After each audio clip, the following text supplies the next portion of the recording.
Hey there. So welcome to another guitar build video.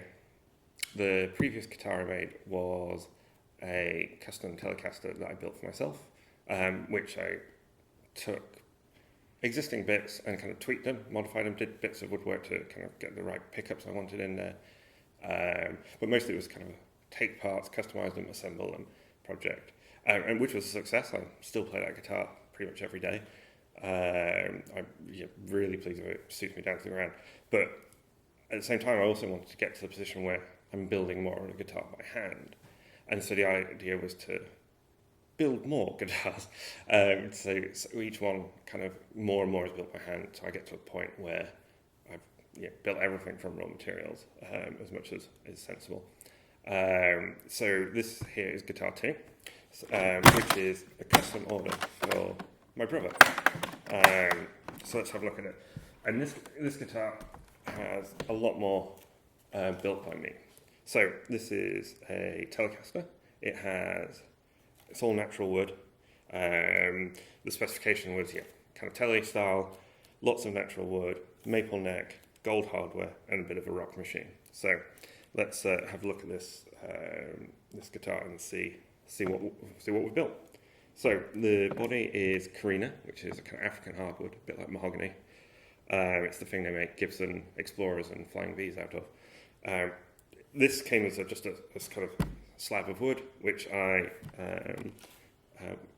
got into kind of the rough shape using the kind of CNC router at MakeSpace, and then did the kind of finishing by hand, kind of all the curving over, drilling holes and what have you.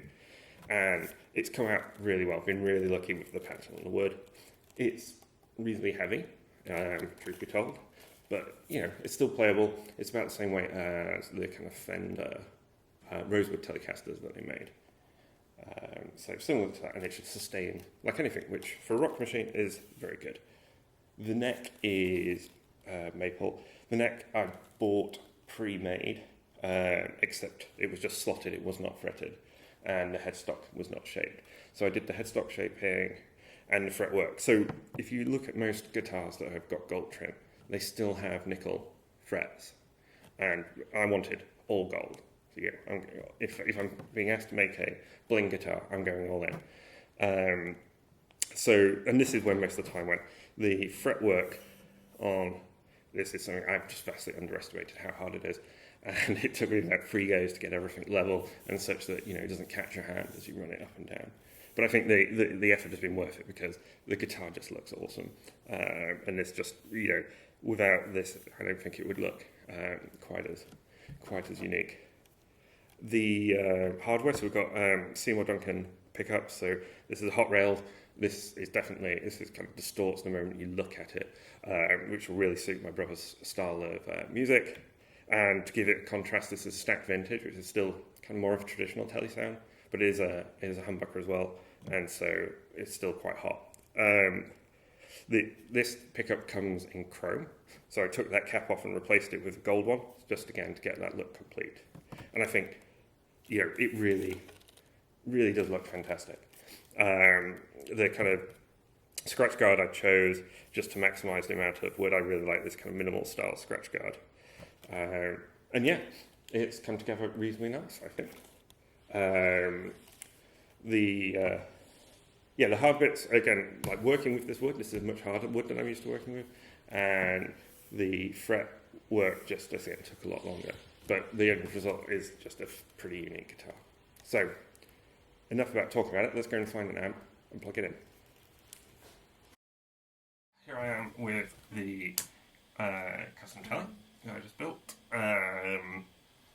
guitar number 2.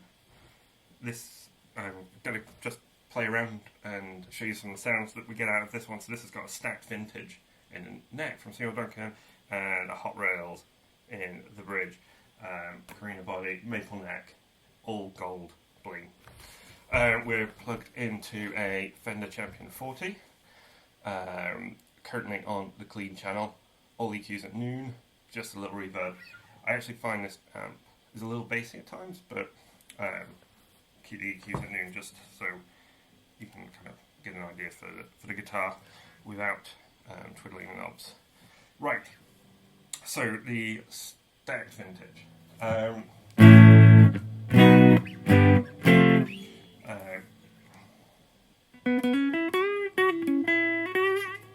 kind of nice, clean. It's kind of power output is a little low compared to the other pickups.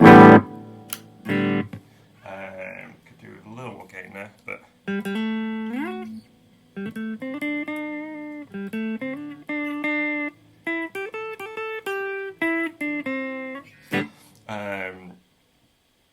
it's quite good. It sounds a bit better with some distortion on it. This guitar just sounds quite good and sustains quite well. So that's the TC Electronic Mojo overdrive on there.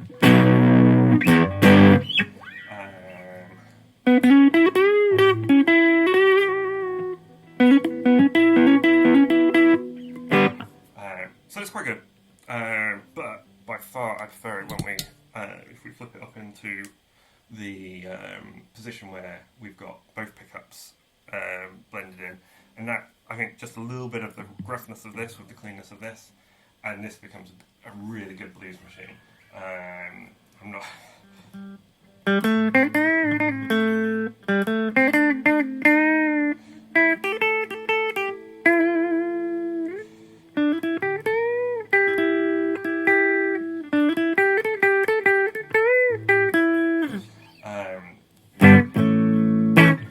And yeah, and also, I don't know.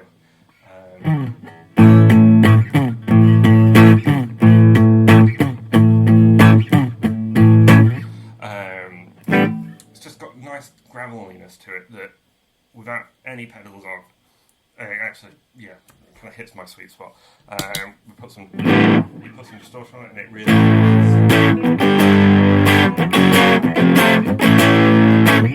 really starts to rock out.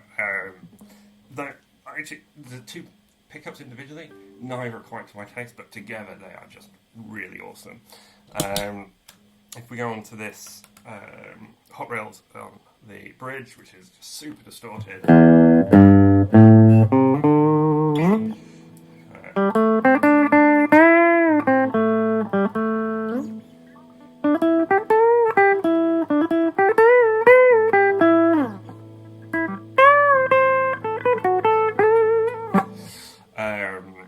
It's not too bad, it's just a bit too distorted for blues.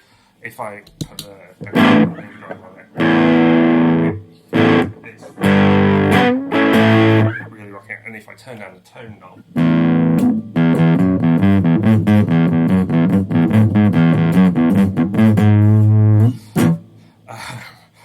not quite sure that, gents, but you're really getting into kind of almost bass territory there. And if I take the overdrive and I switch the amp over to metal,